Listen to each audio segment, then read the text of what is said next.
Hi everyone, I'm Sahiba Bhardwaj, a nutritionist and a nutrition educator and the founder of B.FIT Lifestyle. Today joining me are two incredible entrepreneurs, co-founders of Zoconut, Manya Madaan and Garg. Welcome guys. They were also the title sponsor for my first TV talk show. Who would have thought we would be sitting here today? Welcome guys. This is going to be a very fun and candid conversation, so please feel comfortable. Please, I want to know why and how did you start Zoconut? Yeah, that's a fun story. So that was about 4.5 years ago. But let's first introduce what Zoconut is. Yes, please. People should know, right? Sure.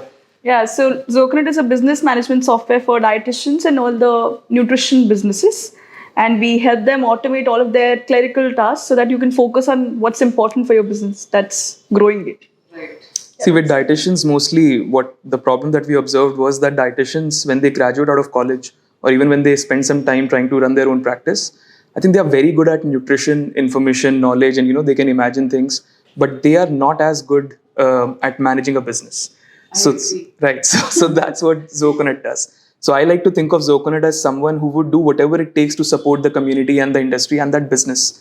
So the best way we know how to help them is through the software, which basically take care of majority of their work other than diet planning and actually using the knowledge that they have gathered through their education. So it includes a software, a mobile app, everything that you can imagine that a business woman or a man who's in the nutrition business would need. Zoconut has everything out of the box. And how did Zoconut start? How did you realize that there is this opportunity? Right. So Manya and I both come from family background full of doctors. I have more than a dozen doctors in my family. Her brother is a doctor. So we were always exposed to the healthcare industry, but not necessarily preventive health. Right. So one of my extended family members, actually, she reached out to us when we were building our second product, which was in the pharmacy space. And she asked us to build a software for her. And we also again realized that, most of the people who outsource their development work to an agency, there are only one or two outcomes. Either they do not get the final product after investing money, they just have to, call it quits and say that, okay, I'm not going to get it. And few of the fortunate ones who actually get a final product, it's either not at the same cost or it's not what they hoped for it to be. So, and also they can't even keep updating it. It's very difficult for a nutritionist to know what's happening outside. And what do they require to scale their business? Extended family member was or is a dietitian? She's a dietitian. She runs a chain of 3 or 4 clinics in North India, which is why it became problem enough for her to go out in the market and look for a software. And which was again surprising for us because we thought, we Googled and we tried to find that, what other software product exists in the market. Is there anyone else? Then being entrepreneurs, we asked ourselves, okay, who else will buy it? Is there a demand for this? And fortunately, a very pleasant surprise was that, there was a heavy demand for what we were, solving for the industry. And I think very quickly we onboarded few more dietitians and that validated the problem that we were trying to solve. And that's how Zoconut started. And also when Paris says that there was a demand in the market, people knew that they want a software, but no one knew what they want in the software. Yeah. So, as a nutritionist, I have been contemplating developing or having an app of my own. And I've spoken to people and then, they tell me to make a flow chart of what kind of an app do you want, what all features do you want. And then they tell me that, the more features you want, the more expensive it will be. So is that true? That's very true. See, I think as a rule of thumb, customization is expensive. Standardization is not as expensive. And fortunately, what we do is customization at scale, which is a different format of standardization, which makes it very, very inexpensive for you to get what you want without having to spend the money that it would typically cost you. And any service agency, they have a different business model altogether, right? Their entire incentive is aligned towards charging you per hour basis of how many resources or how many people are working, how many hours to build that product for you. Right? But at a company like Zoconut or any product-based company, there is one product which has already been built to whatever extent, and it is constantly being improved upon and new features are being added, and there's one team that's constantly building on just one thing. So the supremacy of the product and superior nature of the stability and performance of the app is just unparalleled. And it all comes at fraction of a cost that you would pay to an agency that would develop it just for you. And I don't see any incentive for that because once, you would not want to reinvent the wheel. If something already exists in the market, there's no point in then going after building it on your own. So the standard product that you have, anybody can immediately, if they want to, start or transform to the digital space, they can start and adapt that to their business. Yeah, so the kind of product we have, everything in the product is very customizable. We've understood while working with so many nutritionists that every nutritionist has a different way of working. And we want to make sure that the way you work, we want to mirror your exact business processes in the software. So everything that you see in the software is customizable. And the moment you start using it, it takes not more than 10 to 15 minutes for you to have your own application and the whole software. That was probably the biggest learning during the first year when we were building Zoconut. We thought that working with the largest business in the country would give us all the information and knowledge we need to build a product that would win the entire market, but we couldn't have been farther from the truth. What we realized was that every nutrition practice, every dietitian has their own way of operating and running the business, even creating plans and what kind of thought process they follow is very different. So which is why we had to build the product to accommodate that. And that's what I feel. I'm not Now sure we are about proud you, of it. yeah, I mean that's something that we are most proud of, which is why our clients love us. So now that we are speaking about every nutritionist has a different way of working, what's your way of working? What's your story that you tell to people?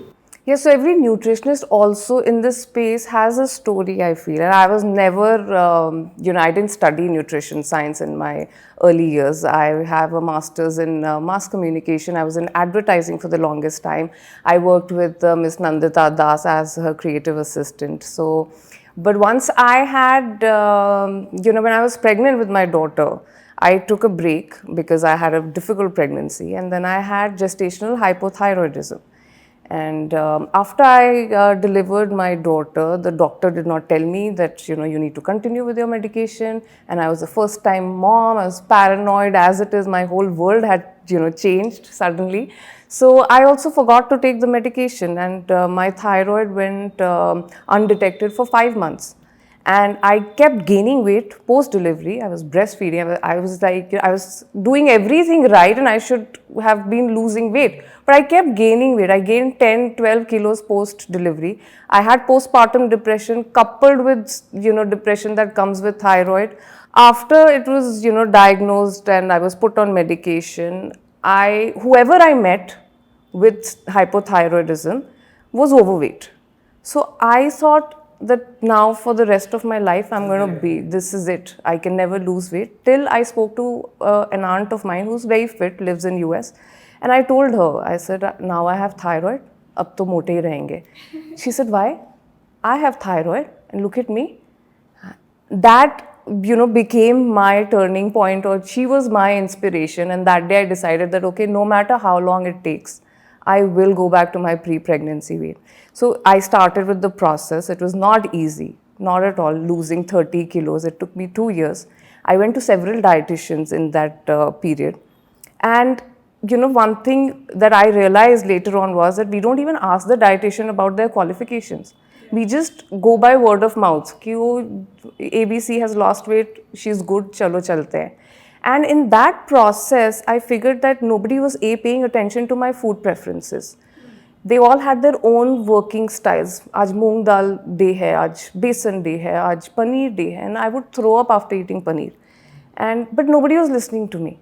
That, what is the food that I like eating. And I ended up with hormonal imbalances because some of them would put me on such low calorie diets and they would remove food groups. So I did lose weight, but I ended up with a lot of health problems. So when people started asking me, approaching me, my cousins and friends, that you have had a brilliant transformation, please help us. I did not want to, be one of those people just sitting, copy pasting diets. So I started again. I made myself eligible for master's degree. So I did a lot of certifications, certificate courses from University of Berkeley. Then I made myself eligible for Tufts University, which is a very, very renowned university. And they have their own nutrition research center funded by the US government. So it was a very big deal. Their nutrition courses really sought after. I did a master's degree in nutrition science because I wanted the knowledge base there. So that, because I feel that when somebody comes to me, it's a very big decision for somebody to come and say that, okay, now I want to get healthier, I want to get fit, I want to take care of my body. And they're trusting me with their health. So I don't want to fool around with that. Right? But like you rightly said, we are taught nutrition science. We're not taught the business aspect. So after a certain period, as a single person or single business person, you become your own bottleneck. Because you've grown to a certain level and then you need to expand, you need to scale up, but you are the person that's stopping that from happening, right? That's exactly what we solve at Zoconut as well. Because as a business owner, you have to do a lot of things to run your business, and most of those things are not even important to run the business.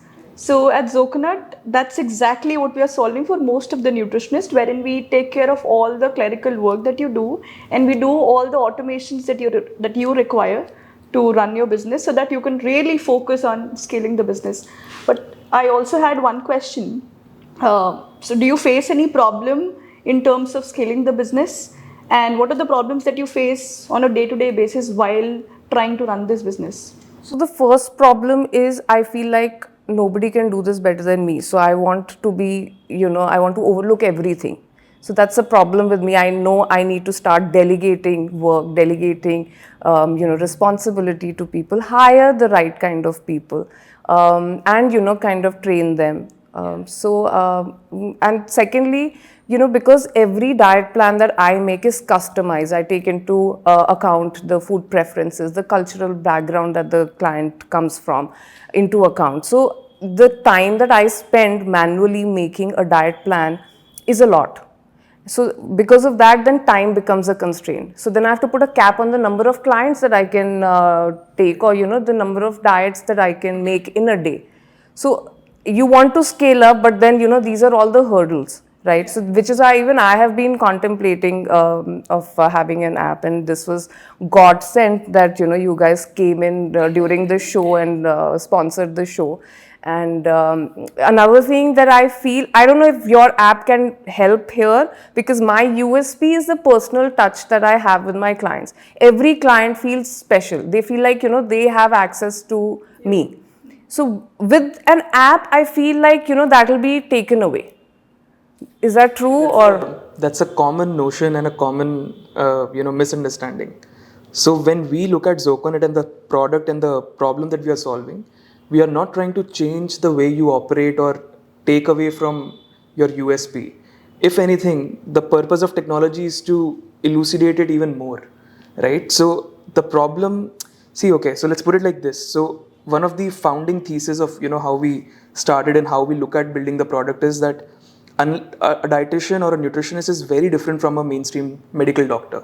A medical doctor has the liberty of not remembering who you are if you do not carry the prescription with them. But dietitians and nutritionists like you, they actually take the journey with their client, right? And this includes answering all their queries and just being available for them, and personalization and making clients as if they are the center of the entire program being positioned around them.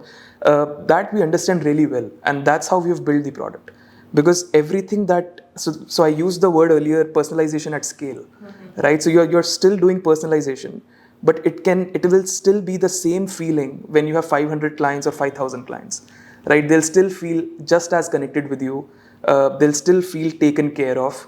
The purpose of a mobile app is to like have a pocket dietitian or an assistant in their phone. It greets them, hey Paras, good morning, have a great day today. It reminds me to have my meals on time. It then asks me, okay, did I actually follow the diet plan that was given? If I deviated, then what else did I have? And all of this information is then presented to you in real time. Whenever you want to look at my profile again and make changes in the diet plan, the entire information is summarized and shown to you right then and there. So now you just ended up saving anywhere between 70 to 80% of your time spent outside of meal planning. That time can be spent in training dietitians, hiring people, solving your problems of scaling, right? So that's the value that we have seen. And this is like, we have dozens of case studies. Like we have people who we've had the good fortune of working with for the last 3-4 years. And we have seen their revenues grow anywhere between 4x to 6x to even in one case 10x over the last 3 years without any meaningful increase in headcount. So that's another thing, right? So it's the same number of people, same number of physical locations, but they are able to grow their revenue several folds because they unlock the power of, what the time that they are saving. They are able to achieve that scale with just that time saved, which was, where Zoconut is the tool which was instrumental to this change. And so all this is available in the standard app, right? There are two applications that you have. One is that you can use a standard application that we give to everyone. But if your brand is very important for you, then we also white labeled applications for you. But both of these applications will have regular updates so that you never feel that because you've taken some other application, you are not getting updates. Yeah, in terms of core functionality, everything is there from day zero in the software. You get it out of the box. You have instant access to it. You just go to the website, sign up, and you can start using it instantly. The differentiation is created in two places. One is, like Manya said, when branding becomes important to you, then you would want your client-facing elements to be in your brand. So that we very well solve. And then another thing is that when you become a much larger organization, when you become multi-location, multinational, you have international team, multiple legal entities, and you want to manage all of that. So that becomes a different problem altogether. So keeping that as a part of the standard software would not make sense because most of the people won't be able to use it. So we have a separate module for that called Zoconut HQ, which is offered to people when it becomes relevant to them. So that's how we have split the product. I like how, you guys have given so much attention to detail. And why I'm asking again and again about the standard product is because, I'm sure there are so many nutritionists who are not aware about Zoconut or such an app is available and have the same questions, right? And like Ryan Fernando from Qua Nutrition, he was on my show. And he said that there is, a dearth of nutritionists. Looking at the population that we have as a country, we need more nutritionists. So if people can use the app and scale their businesses, they can reach out to, larger number of people. So it'll be helpful if there is something which is ready, which you can just adopt and then start. And we've also tried to cover more business cases when it comes to nutrition. See, you don't just give a diet plan, you would want to sell certain food items with it, you would want to prescribe or recommend certain food items or supplements. So we have Zoco Shop for those things. And we also have Zoco Meals, wherein... I was going to ask you, what next? Ab ye to itna acha app bana diya hai, now what next? Yeah. See, but internally, Manya and I, we kind of discuss this, that what role are we each playing in our clients' journeys. So it often... thing that you mentioned about the community and the social impact that we are possibly creating, I think Manya is driven by that. And so both of us, we've become like consultants to our clients, right? We are not like discussing any software issues or pricing issues with them. We always discuss with them, okay, what next in their business and how are they going to 10x their business. So we, because of the experience that we have been able to gather, we are able to advise them on it. And I always tell them that, okay, my role should be to give you advice on how you can make more money. Right? And Manya's inputs are always more aligned towards processes and scaling the business. Until you have processes in place and you're able to scale the business, there's no point of investing so much money or resources in anything, is what I feel. So having right processes is very important from day one. Even if you don't take software or Zoconut, you can build a great business by having right processes. So one of the ways of how we have seen our clients and dietitians in the industry can make more money and diversify or expand is by adding multiple revenue streams. So primary revenue stream is that you are giving consultation and advice and you are charging for your time. Second thing becomes to charge for products, right? Dietitians have this great, I don't know about you, but many people give recommendations of food products which are not easy to find in the market, right? At least that happens to me. So we came up with Zoco Shop, where dietitians can actually curate a list of products which they can either directly sell or they can have affiliate tie-ups with brands that they trust, and they can just recommend those products and it works like magic. So you don't have to actually create a catalog or recommend every time. Right. It seamlessly integrates with the diet plan that you're creating.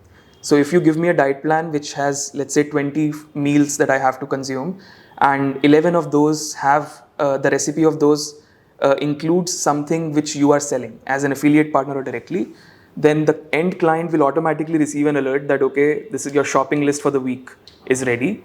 and it's just a couple of clicks and people can order the products and it'll reach them in however amount of time. So it's interesting because a lot of times when I tell my clients that you need to, include organic vegetables and fruits, they're like, can you recommend a place? And then I write down whatever the brands that I trust.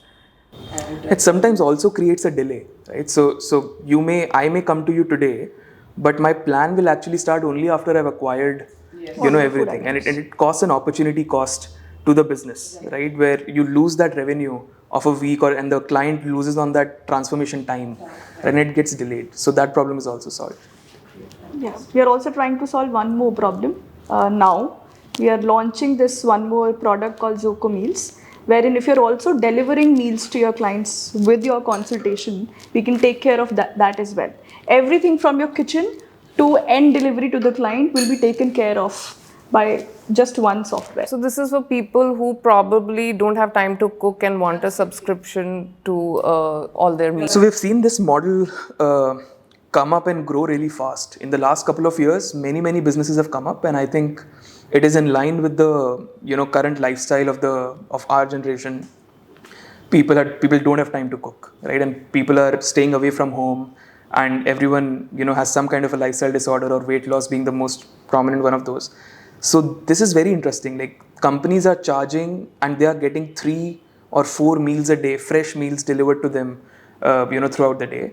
And that's a very complex problem to solve, and a very complex business to run, because it's very operations heavy, right? So some of our clients who were using Zoconut, they actually came up to us and said that, we are doing this as a business and we want you to solve this problem for us because we only trust you guys. And there were some other products, but they were not Indian. They were more US focused, and the processes were very, very different. So once we gained enough confidence that, this industry is actually going up, and we felt that this is the future, like it's going to take off, we decided to build Zoco Meals, and I think we are very close to the finish line now.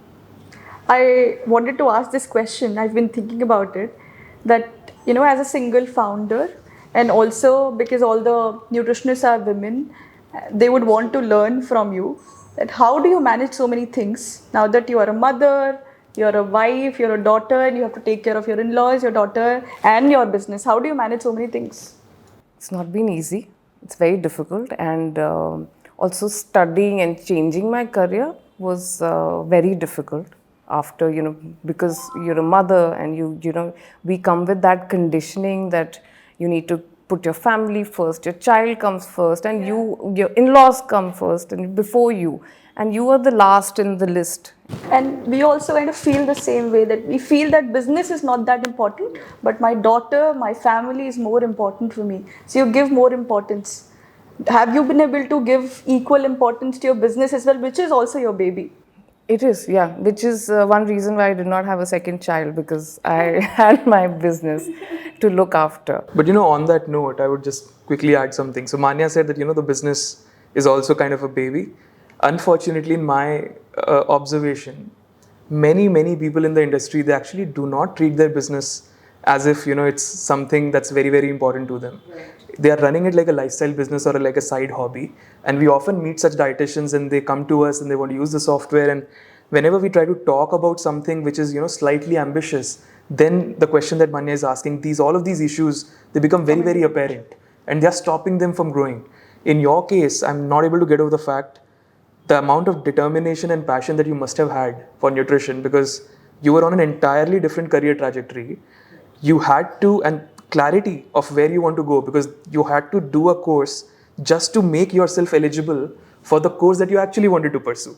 And then you actually did it while dealing with all of these problems, and then came back and started helping your clients. That's just plain inspirational to me. Like, that's very rare to come by. And I've had my own lows here, because I was a university gold medalist. I was student of the year when I was doing my bachelor's, etc. So I've always been a very good student, all-rounder, and people used to always, think that she will make it big in life.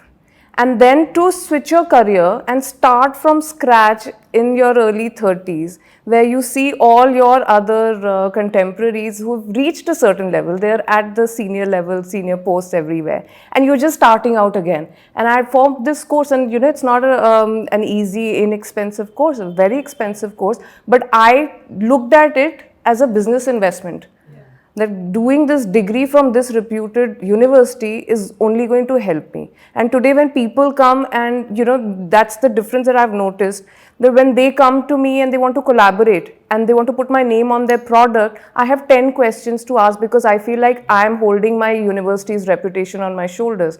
I cannot be associated with a brand that is not absolutely clean or healthy, because tomorrow it's going to, bring bad name to my university. So, again, and then I did some certifications from Harvard Medical School also.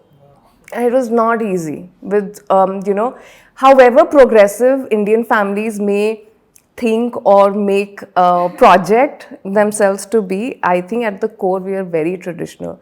We've, maybe it's different for your generation, but we were brought up with this conditioning that, sacrifice is good.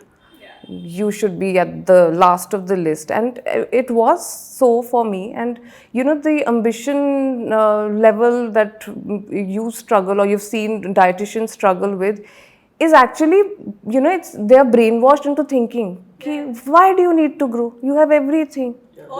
This is just a hobby, it's keeping you busy. And I've also heard all these things. Something to do with your freedom. Yeah, something on the side. You don't need to earn money, right? You're well taken care of. But it's so important, and I feel when you start becoming ambitious, and once I did my course, and I also feel like, God or universe kind of tests you, how badly do you want it? And the universe will put hurdles. Either you turn your back at some point, but if you just, continue, things start happening, things start falling in place. And that's how it happened. Once I, finished the degree, I knew, okay, now this is it. Now I have a degree which is like a very strong foundation. I have to grow. And I put my foot down, a lot of friction, but I think now my family is also on the same page. They've also grown with me, and yeah. So, and now, I like when my daughter, she has this spark in her eyes when she sees me do well. And I feel like I'm inspiring her, which I think is the most important thing for me. Follow your dreams, yes. For daughters, mothers are the biggest inspiration anyway. And I'm glad we are doing this because hopefully you'll inspire many more. Yeah, and I think, and even healthy eating, fruits and vegetables, there's research study to show that if the mothers eat more fruits, then the daughters, not the sons, but actually daughters eat more fruits in their regular diet. So daughters will tend to follow. And I tell my clients now, I deal with so many women, and they all have the same problem, that family ka time ho jata hai, I don't have time to cook for myself, I don't have time to take care of myself. And I tell them, you are the center of the family. If you eat healthy, if you are fit, the whole family will automatically be fit. Yeah. But do you, because the family is traditional, and that although they are growing, but do you still feel that there is something that you want to do in business but you can't because you don't have enough time? So again, I feel like I have not advertised so far. It's on my business has grown through word of mouth. But so that fear has always been there, that if I grow my business, if I start advertising, I will have more clients, I will have to open more offices. I had another office in Delhi before the pandemic, and I'm thinking of reopening that. But again, then I feel like that's going to eat into my family time, the time that I spend with my daughter in the evenings. So, but I feel if there is technology, and now I see hope there with Zoconut, coming into my life, that yes, I see that, scalability will not be a problem, and I will probably be able to balance work and life. Do you also want to have a co-founder that way? Yes. Anybody, whoever is listening and wants to, join me, please do, because, अकेले चलना बहुत मुश्किल है. And when you have a goal and you are working towards it, I think you want somebody to share it with. And I think if you have somebody who's also working towards the same goal, you are also motivated. Absolutely. And you just feel like, okay, we are doing this together. Yeah, so I look at co-founders in two ways. One is, of course, complementary skill set. In that case, you won't have to worry about scaling the business, someone else can. Right? The other part is emotional support, which you spoke about. So emotional support is such an important element in running the business that I can't even give enough importance to it. I think emotional support is very important. And on that note, I also want to invite Balkeerat because he's the one who has created Zoconut and also he's the technical co-founder in the company. We are just the faces, he's the brains behind the product. I have to go because somebody needs to be in office, but I'll have Balkeerat take my place and he'll. This is why we need co-founders. Hello, Balkeerat. Welcome. Thank you. Balkeerat, tell me please, how did you get associated with Zoconut? Okay, so I met Paras and Manya in college. So I joined them as an intern. So working with them is like you're working with two people that they have a vision of doing something great. So there are two different products before Zoconut. So it's not about what you are building. It's about you have a capability of to build something. You have trust to the person that is working towards a vision. So that vision clarity and the leadership is very important. So in my opinion, the only reason that I stayed after college because you're not like earning much. We left our jobs and we didn't give any interview. So my only thing that inspired me to stay was like they had a clarity, they had a very good vision. Like we need to do something, and I have that trust that even if we are not earning that much, but still we'll build something. So that inspired me to stay, like that inspired me to keep going and keep working. Sometimes I think about, why did he actually stay? Because he has to be crazy to actually stay with us at that time. Because we had no clue what we were doing. We were very good at, convincing people and saying things. But while in college, you're figuring things out, and because you don't know any better, you feel everything will work. There's no other way. Like, it has to work. And once it works, it'll be like this great and this awesome.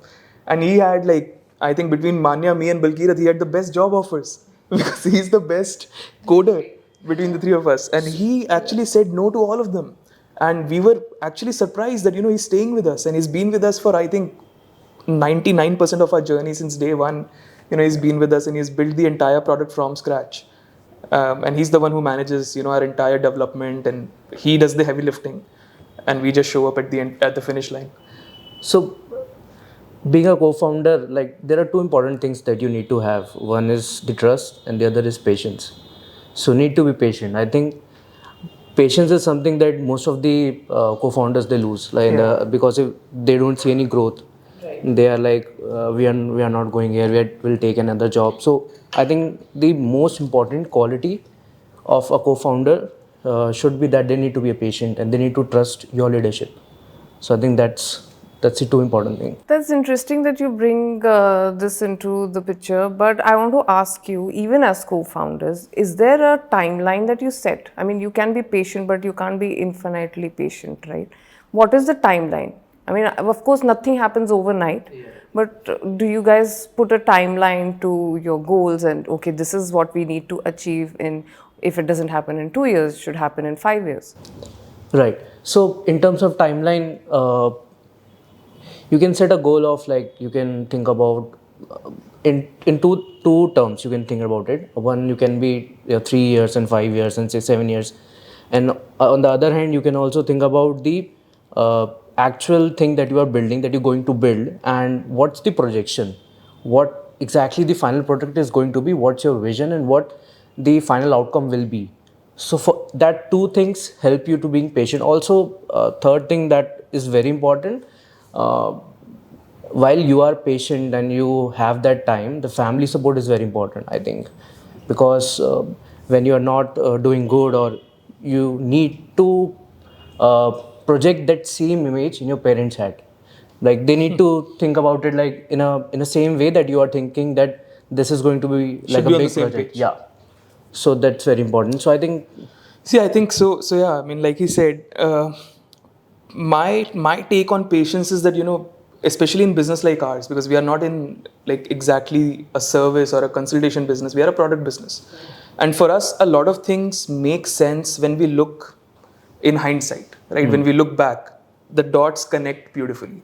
There was for some time in our journey, I had nothing to do because product was being built, and I'm a sales guy. right? So there's no product. Who do I sell to, right? So that's when the patience kicks in, because we know we are in it for the long haul. And also as a co-founder, you have to understand which game you're playing, which sport you're playing, right? If you're playing cricket, then you have to, then you're playing T20 or a test, right? So you have to be fast paced or slow paced, or what's the goal. I think that clarity of vision needs to be very, very important. That results into the patience and everything else, that translates into that's required to be good co-founders, right? For us, oftentimes, I would say majority of the times, we do not meet the timelines that we had imagined. But I feel that's only because we keep them very ambitious in our heads. We shoot for it, right? We do our best to get there, and even if we don't, we are making progress, and it's all contributing to the same goal. There are no multiple goals, there's no plan B. So whatever we do, good or bad, we are making progress on the same goal that's ultimately we are supposed to achieve. So Paras, you very, correctly put it that in hindsight, all dots connect. They always connect, right? Like with Zoconut and Healthy Tales, my show. We guys came together, and that's how I got to know about Zoconut and had the pleasure of meeting you all. Why did you want to sponsor the show? Yeah, so first of all, thanks for the opportunity. If you wouldn't have reached out, we wouldn't have known that such a great concept is being shot. So for us, Zoconut is all about entrepreneurship, right? Like I said, we help dietitians and nutritionists build businesses and be successful at it. And when you said that we are coming up with a show where we'll be interviewing entrepreneurs and bringing out a different side of it, right? Everyone builds a show about lose weight and eat healthy and recipes and cook food and all of that. This was a different platform where we are talking about what it actually takes to build a business in such a competitive industry, right? So, and how a community can grow together. So I think it just fit into what we want to be and how we imagine the industry to come together. And yeah, that's why we wanted to get involved, and we are very grateful for the opportunity. But what's next for you, Sahiba? So you've done season 1, you're coming up with a TV show, you're running a successful practice. What's next for you? A lot of ideas are brewing, but the first one is to scale up my business, and you have a customer in me. So I'm just waiting to launch my app and help so many people, so many more people get healthier, fitter, the right way. And also, my whole underlying motive is to help people heal their relationship with food and their body. So if I can do that, I'm absolutely happy and grateful. Wonderful. So that's what I'm looking at with the help of Zoconut. Please make me a good app. We are neighbors. Okay, great conversation, yeah, and lovely juices, and all the best to all of you. Manya had to leave, but all the best to everyone at Zoconut. Great. So wonderful conversation, Sahiba. But before we go, we have to do this. I think you have done this on our behalf with all the guests that came on the show. Now we have gotten an opportunity to give it to you. This is a memento. Yes, I've been waiting for this. We sincerely applaud your spirit of entrepreneurship, and we wish all the success to B.FIT and to you, no matter what you do. Thank you so much. Thank you.